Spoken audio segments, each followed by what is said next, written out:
कभी कभी जीवन हमें ऐसे मोड़ पर लाकर खड़ा कर देता है जहां हर दिशा धुंधली लगती है, हर रास्ता बंद सा महसूस होता है। लेकिन सही मार्गदर्शन और एक छोटी सी प्रेरणा हमारी पूरी जिंदगी बदल सकती है। यह कहानी एक ऐसे ही युवा की है जिसने अपना सब कुछ खो दिया था, लेकिन केवल 10 मिनट की सीख से उसे एक नई राह मिल गई। प्राचीन भारत के तपस्वी प्रदेश में एक युवक जिसका नाम अग्निवेश था, अपने जीवन से निराश होकर घने जंगलों की ओर चला गया। वह कभी एक बुद्धिमान और परिश्रमी छात्र था, परंतु जीवन में बार बार असफलता के कारण वह अपने आत्मविश्वास को खो चुका था। अग्निवेश का जन्म एक प्रतिष्ठित ब्राह्मण परिवार में हुआ था। उनके पिता महर्षि वशिष्ठानंद एक महान अर्षि थे, लेकिन अग्निवेश ने उनकी शिक्षाओं को पूरी तरह से आत्मसात नहीं किया था। वह भौतिक संसार में लिप्त हो गया और धन, शक्ति और प्रतिष्ठा के पीछे भागने लगा। किंतु जब कठिनाइयों ने उसे घेर लिया, जब उसके अपने ही उसे छोड़कर चले गए, तब उसे एहसास हुआ कि उसने अपने जीवन का मार्ग भटक लिया है। क्या मैं जीवन भर असफल ही रहूंगा? अग्निवेश ने मन ही मन सोचा। वह भूखा प्यासा, थका मांदा एक घने जंगल में भटक रहा था, जब अचानक उसे एक प्राचीन आश्रम दिखाई दिया। यह आश्रम किसी दिव्य ऊर्जा से भरपूर लग रहा था। इस आश्रम में एक महान संत निवास करते थे, महायोगी देवव्रत। वे एक सिद्ध योगी थे जिन्होंने वेदों और उपनिषदों का गहरा अध्ययन किया था। वे जानते थे कि जीवन की हर समस्या का समाधान आत्मज्ञान और सही मार्गदर्शन में ही निहित है। जब अग्निवेश आश्रम पहुंचा तो उसकी हालत देखकर एक शिष्य ने महायोगी देवव्रत को सूचित किया। संत ने अग्निवेश को आश्रम में बुलाया और स्नेहपूर्वक पूछा, वत्स, कौन हो तुम और इस वन में किस उद्देश्य से आए हो? अग्निवेश ने दुखी स्वर में उत्तर दिया, गुरुदेव, मैं अपना सब कुछ खो चुका हूं। कोई भी कार्य सफल नहीं होता, न ही कोई मेरा अपना रहा। मुझे समझ नहीं आ रहा कि जीवन में किस दिशा में जाऊं। महायोगी देवव्रत ने उसे ध्यान से देखा और मुस्कुराए। उन्होंने शांत स्वर में कहा, वत्स, केवल 10 मिनट मुझे दो और मैं तुम्हें वह ज्ञान दूंगा जिससे तुम्हारा पूरा जीवन बदल जाएगा। अग्निवेश ने अपनी सारी आशाएं संत पर रख दी और ध्यान से उनकी बातें सुनने को तैयार हो गया। महायोगी देवव्रत ने एक छोटा दीपक जलाया और अग्निवेश से कहा, वत्स, इस दीपक को देखो। अग्निवेश ध्यानपूर्वक दीपक की लौ को देखने लगा। पहला मिनट, यह दीपक तब तक जलता रहेगा जब तक इसमें घी और बाती है। ठीक इसी प्रकार जब तक तुम्हारे भीतर आत्मविश्वास और धैर्य है, तब तक तुम्हारे जीवन की ज्योति प्रकाशित रहेगी। दूसरा मिनट, कभी कभी हवा के झोंके इसे बुझाने की कोशिश करेंगे, परंतु यदि लौ दृढ़ है तो वह स्वयं को पुनः प्रकाशित कर सकती है। जीवन में कठिनाइयां आएंगी, पर यदि तुम भीतर से दृढ़ रहोगे तो कुछ भी तुम्हें गिरा नहीं सकता। तीसरा मिनट, यह दीपक अंधकार को दूर करता है, परंतु स्वयं को जलाना पड़ता है। ऐसे ही सफलता की रोशनी प्राप्त करने के लिए तुम्हें अपनी इच्छाओं, अहंकार और आलस्य को जलाना होगा। चौथा मिनट, क्या तुमने देखा कि यह लौ किसी और दीपक से भी जल सकती है? इसका अर्थ है कि ज्ञान और प्रेरणा बांटने से कभी कम नहीं होती, बल्कि बढ़ती ही है। पांचवां मिनट, तुम्हारा मन भी इस दीपक के समान है।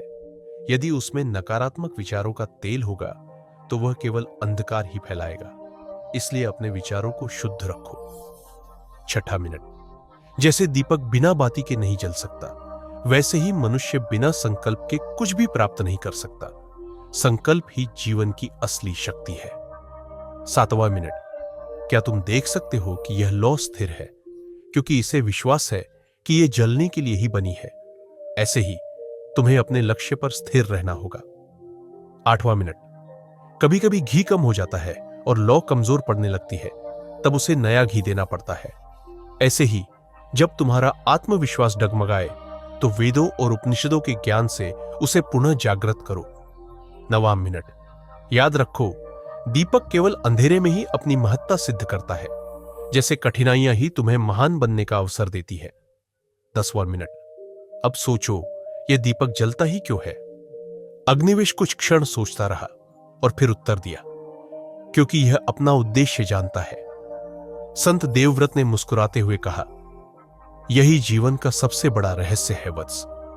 जब तक तुम अपना उद्देश्य नहीं जानोगे तब तक तुम खोए हुए रहोगे।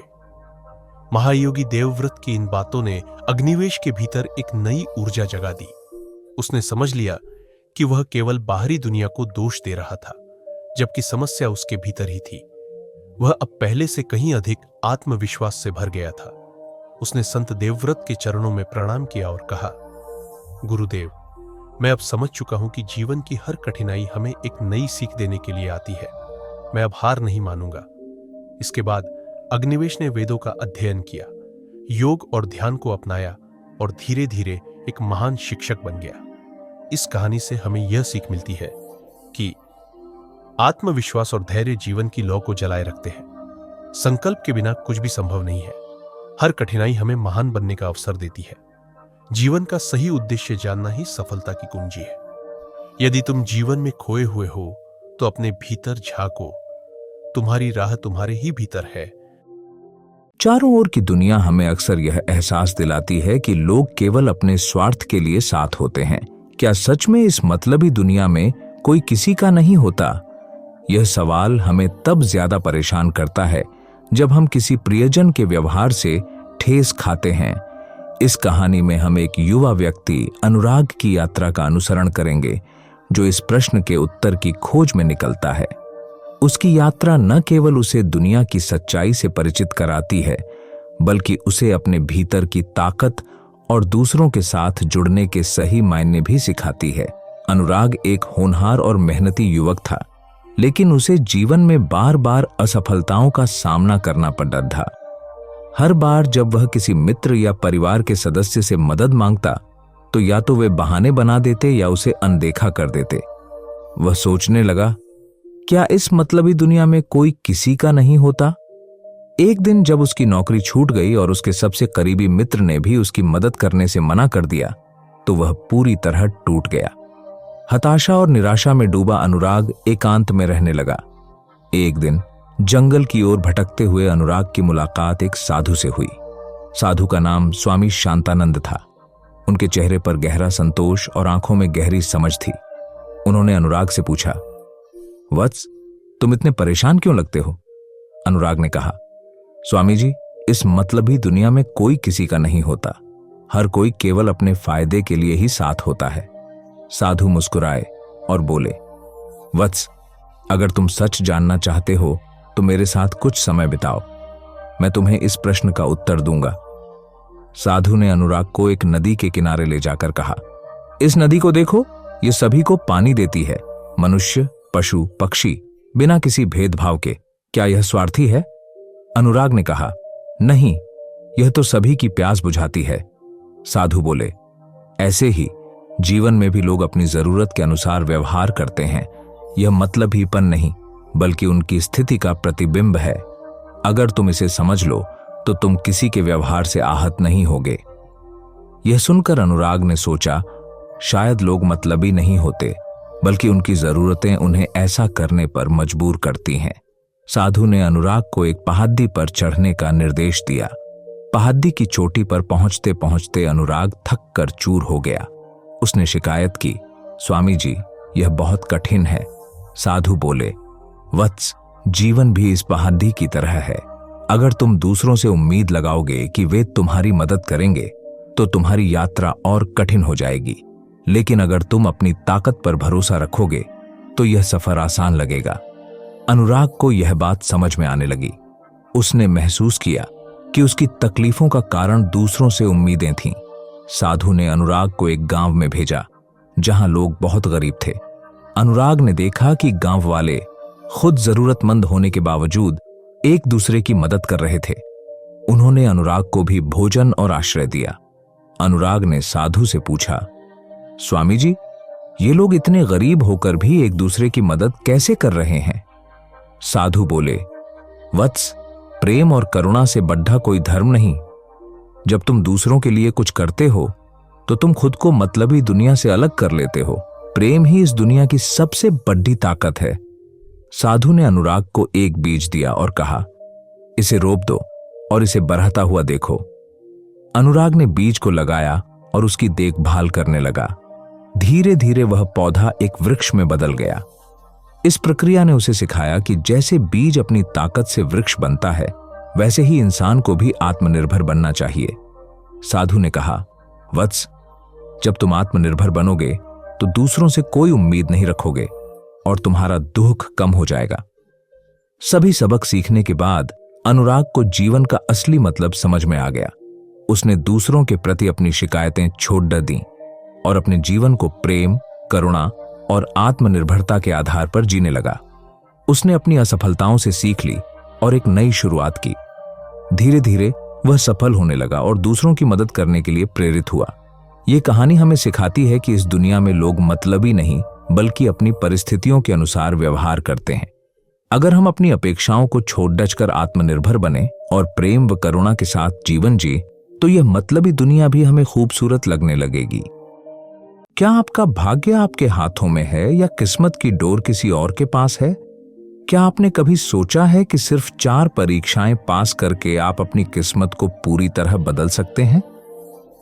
एक युवक जो असफलताओं से टूट चुका था, एक रहस्यमयी साधु से मिलने निकल पड़ा, लेकिन वह नहीं जानता था कि उसका सामना ऐसे रहस्यों से होगा जो उसकी सोच से परे थे।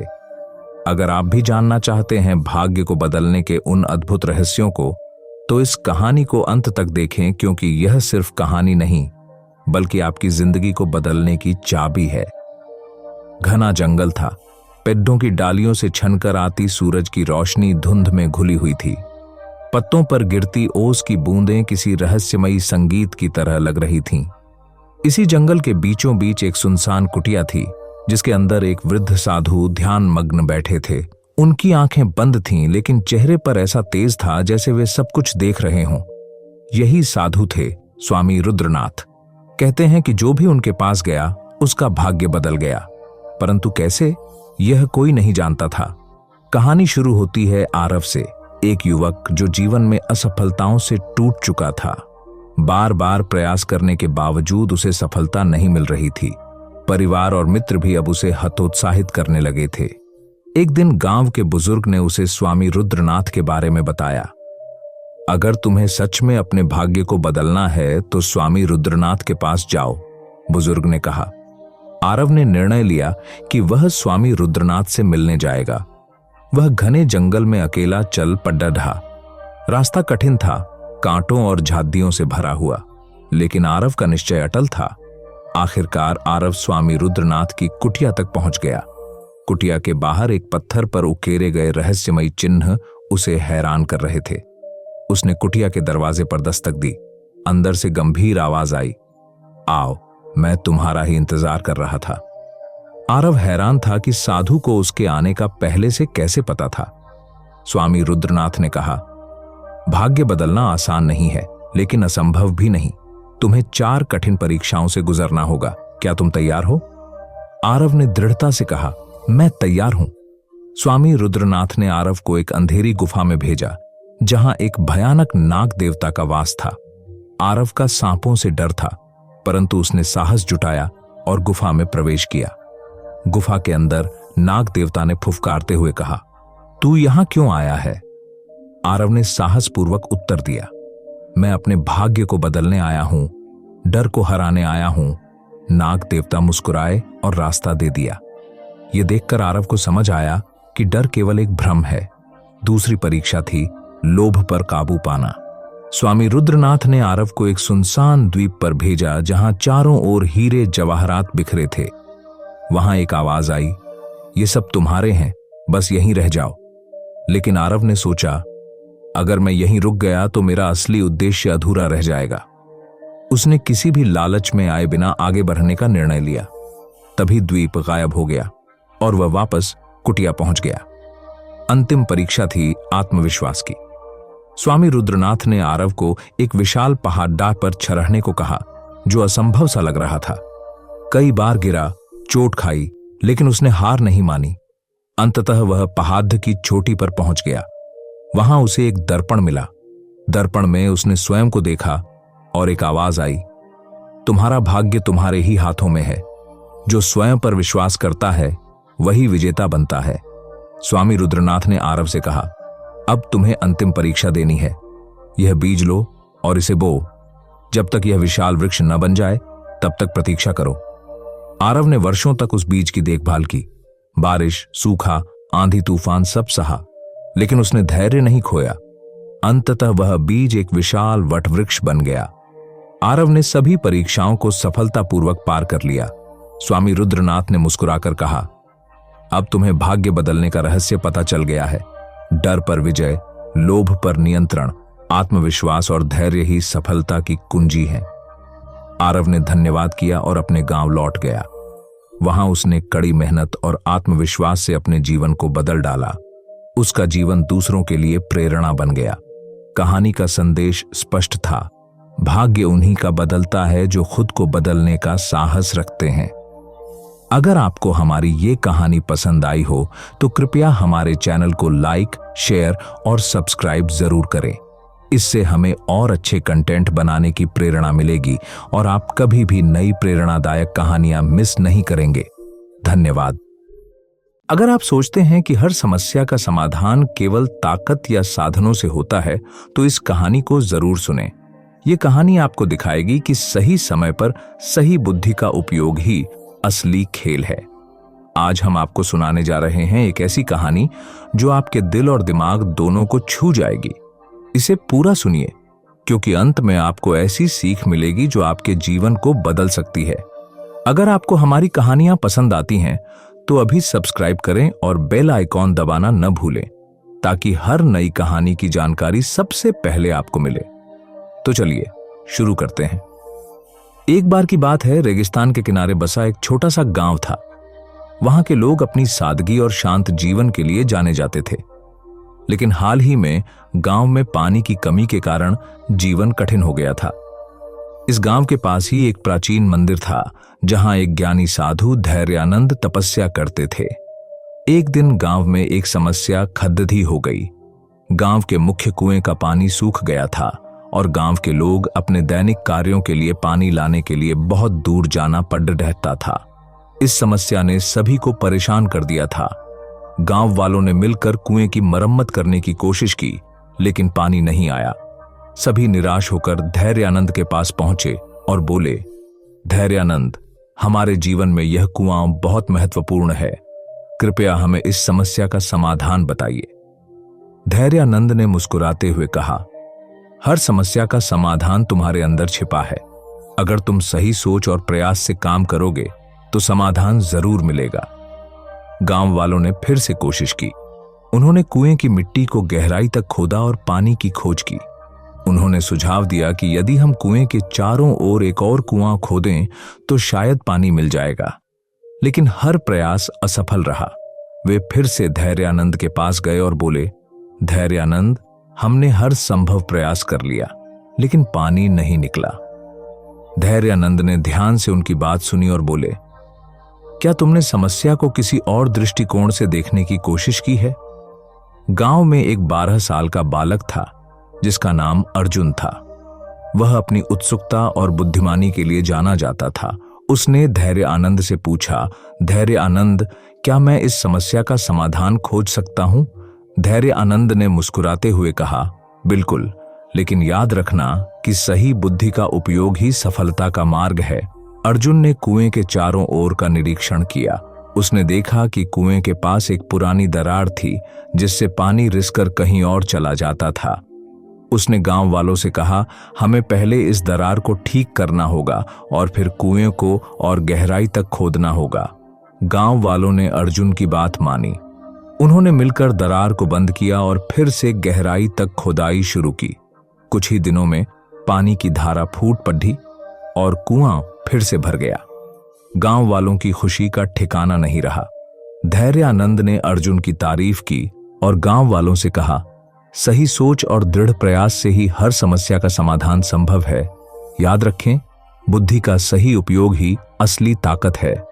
गांव वालों ने यह सीख अपने जीवन में उतारी और हर समस्या का सामना धैर्य और समझदारी से करने लगे। दोस्तों, यह कहानी हमें सिखाती है कि हर समस्या का समाधान हमारे पास ही होता है। बस हमें उसे समझने और सही तरीके से हल करने की जरूरत है। बुद्धि का खेल ही सफलता की कुंजी है। अगर आपको यह कहानी प्रेरणादायक लगी हो तो इसे लाइक करें, अपने दोस्तों के साथ शेयर करें और सब्सक्राइब करना न भूलें। अगली बार एक नई कहानी के साथ फिर मिलेंगे। धन्यवाद।